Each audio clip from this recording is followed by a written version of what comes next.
Today I'm making this easy vegan Thai coconut soup. It's delicious. If you've had tom kha kai, you know that. This is veggie packed. I'm packing it with veggies. I got some purple sweet potatoes here. You can use whatever sweet potato you want. So I just have a little bit of vegetable oil, and I'm just gonna cook the sweet potatoes until they're nice and tender. So this recipe is inspired by an interview I did with Brian Sims, so be sure to check that out. There's a link in the show notes to that. We had a really fun chat about politics, Pennsylvania, food, everything you could possibly imagine. Okay, so our sweet potatoes are pretty much tender at this point, so we're gonna add in our next ingredients. So this recipe is just super packed with veggies. That's the thing about this one. It's like a great, crazy good Thai soup.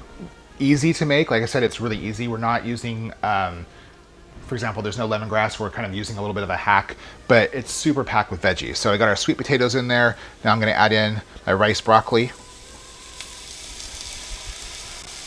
I'm gonna add in some sliced mushrooms.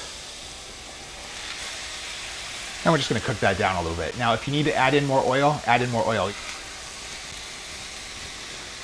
So while those mushrooms are cooking, I really love Thai coconut soup. I just always want it to be like way more packed with veggies. All of my soups always end up like stews. I put way too much stuff in there as it is, and this is sort of a good example of that. So we have sweet potatoes, we have broccoli, we have mushrooms. The thing I really love about this soup is how many veggies are packed in there. So storage tip for sweet potatoes, don't put them in the fridge. They don't like to be too hot, they don't like to be too cold. The perfect way to store sweet potatoes is to have them just a little bit cooler than room temperature. Put them in the pantry in an open bag.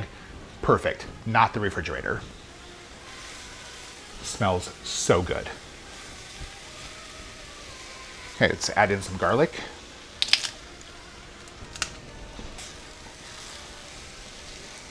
I'm just gonna saute that for about a minute just to kind of get those oils out of the garlic and infuse it into our veggie mess here. And so here's a little trick I like to do when I'm making soups, or if I'm making anything that requires hot liquids, a lot of hot liquid. So I pour in some of the broth, and then I'll pour in the ingredients that are gonna infuse the flavors, and then pour in the rest of the broth after I bring that up to a simmer, just to get it up to heat faster, but you can do it however you want.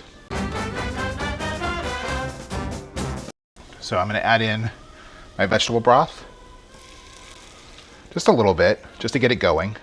I add in my ginger. Love that smell, that fresh ginger smell.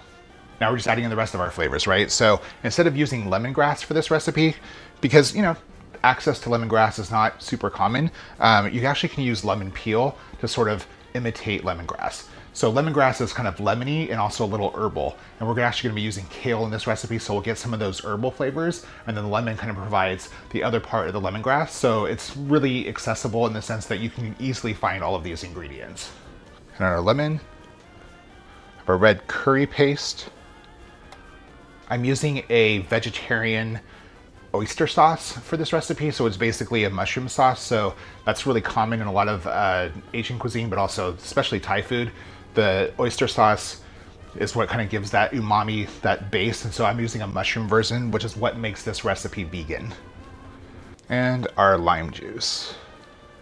Just mix that all together, and then just gonna let that come to a little bit of a simmer, then I'm gonna add in the rest of the broth. But as I mentioned, you can add it in all at once, just how I like to do it. Okay, so I'm adding in the rest of my broth now. And there we go. It smells so amazing in here right now, guys. I think you're gonna love this soup. Like I said, this was inspired by my conversation with Brian Sims.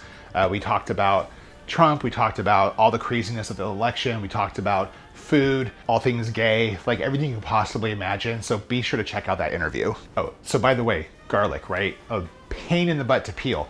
Little quick tip, take a bulb of garlic, take a clove of garlic, however much garlic you need, put it in a mason jar, put that lid on really tight, and just shake the heck out of it for about 10 to 30 seconds, and those peels will just fall off, and you'll have all the garlic that you need to use. Super easy way to peel garlic. Remember that. Okay, so now I'm gonna add in our coconut milk.